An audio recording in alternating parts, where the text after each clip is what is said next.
പ്രേരിപ്പിക്കുന്ന ഘടകം എന്ന് പറയുന്നത് നമ്മുടെ രാജ്യം ഭരിച്ചതായിട്ടുള്ള അല്ലെങ്കിൽ നമ്മുടെ സംസ്ഥാനം ഭരിച്ചിട്ടുള്ള ഇടത് വലത് മുന്നണികൾ, കോൺഗ്രസ് സർക്കാരുകളും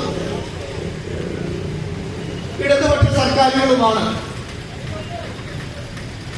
ഇത്തരം നിയമങ്ങളും ഇത്തരത്തിലുള്ള കാര്യങ്ങളെ സംബന്ധിച്ചും മനുഷ്യത്വരഹിതമായി പ്രവർത്തിക്കാൻ അവർക്ക് രാഷ്ട്രീയ പാർട്ടികളുടെ പിൻബലവും അവരുടെ സമയാസമയത്തുള്ള ഒത്താശകളും കൊണ്ടാണ് ഇത്തരം കാര്യക്രമങ്ങൾ നടക്കുന്നത്. അതുകൊണ്ട് ഈ ഒരു നിയമം, വഖഫ് നിയമം, സ്വാതന്ത്ര്യത്തിന് മുൻപ് തന്നെ ഉണ്ട്.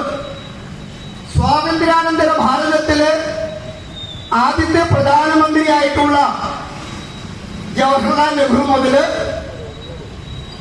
നമ്മുടെ കോൺഗ്രസിന്റെ അവസാന പ്രധാനമന്ത്രി സംരക്ഷിക്കുകയുമാണ് ചെയ്തിട്ടുള്ളത്. ഞാൻ നേരത്തെ സൂചിപ്പിച്ചു, ഈ നിയമത്തെ സംബന്ധിച്ചുള്ള കാര്യങ്ങൾ നമ്മൾ ക്ഷണിച്ചിട്ടുള്ള കാര്യങ്ങൾ സംസാരിക്കുമെന്നുള്ളത് കൊണ്ട് തികച്ചും മതപ്രീണനത്തിന് വേണ്ടിയാണ് കോൺഗ്രസ് സർക്കാരുകളും ഇടതുപക്ഷ സർക്കാരുകളും ഇത്തരത്തിലുള്ള കാര്യങ്ങൾ ചെയ്തിട്ടുള്ളത്.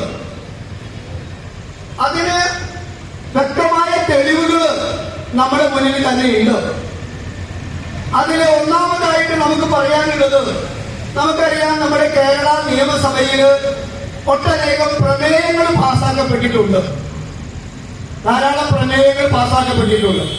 അത്തരം പ്രമേയങ്ങളെ പരിശോധിക്കുമ്പോഴാണ് നമുക്ക് രാഷ്ട്രീയക്കാരുടെ ഈ മതപ്രീണനത്തിനും ഇത്തരം തീവ്രവാദികളുടെ വളർച്ചയ്ക്കും ഉതകുന്ന കാര്യങ്ങൾ ചെയ്യുന്നത് നമുക്ക് മനസ്സിലാവുക.